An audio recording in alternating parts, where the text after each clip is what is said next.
കൊല്ലത്ത് സംസ്ഥാന സ്കൂൾ കലോത്സവം പുരോഗമിക്കുകയാണ്. മുഖ്യമന്ത്രി പിണറായി വിജയൻ ഈ കലോത്സവ നഗരിയിലേക്ക് എത്തിയാൽ അദ്ദേഹം ഇവിടുത്തെ ഒരുക്കങ്ങളും ഈ കുട്ടികളുടെ കലാപ്രകടനങ്ങളും ഒക്കെ കണ്ട് എങ്ങനെയായിരിക്കും പ്രതികരിക്കുക?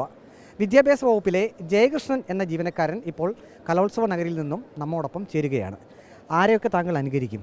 ഞാൻ പിണറായി വിജയൻ സാറിനെ അനുകരിക്കും, പിന്നെ ഉമ്മൻചാണ്ടി, പിന്നെ നമ്മുടെ കർഷക മന്ത്രാലയം, പിന്നെ നസീറും ഷീലയും തമ്മിലുള്ളൊരു കോമ്പിനേഷൻ അങ്ങനെയൊക്കെ ചെയ്യും. ഒരുപാട് നാളായി ചെയ്തിട്ട്, പിന്നെ ഈ കലോത്സവമൊക്കെ കാണുമ്പോൾ ഒന്ന് ചെയ്യാനുള്ളൊരാഗ്രഹം. ഓക്കെ, സന്തോഷം. മുഖ്യമന്ത്രി പിണറായി വിജയൻ ഇപ്പോൾ ഈ കലോത്സവ നഗരിയിലേക്ക് വരികയാണെങ്കിൽ അദ്ദേഹം എങ്ങനെയായിരിക്കും പ്രതികരിക്കുക? 62ാമത് സ്കൂൾ കലോത്സവത്തിൻ്റെ ഭാഗമായിട്ട് ഇവിടെ നല്ല ഒരു തിരക്ക് തന്നെ കാണുവാൻ സാധിക്കുന്നുണ്ട്.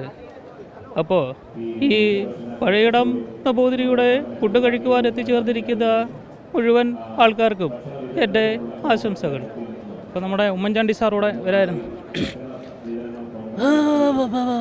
62ാമത് സ്കൂൾ കലോത്സവത്തിൻ്റെ ഭാഗമായിട്ട് ഇവിടെ എത്തിച്ചേർന്ന മുഴുവൻ അധ്യാപകർക്കും, നോൺ ടീച്ചിങ് സ്റ്റാഫ്, കുട്ടികൾ എല്ലാവർക്കും എൻ്റെ ആശംസകൾ.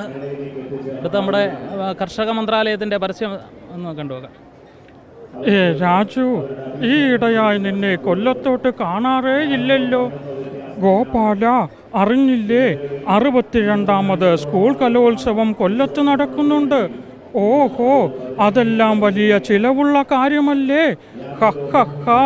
Gopala, toll free നമ്പരായ 6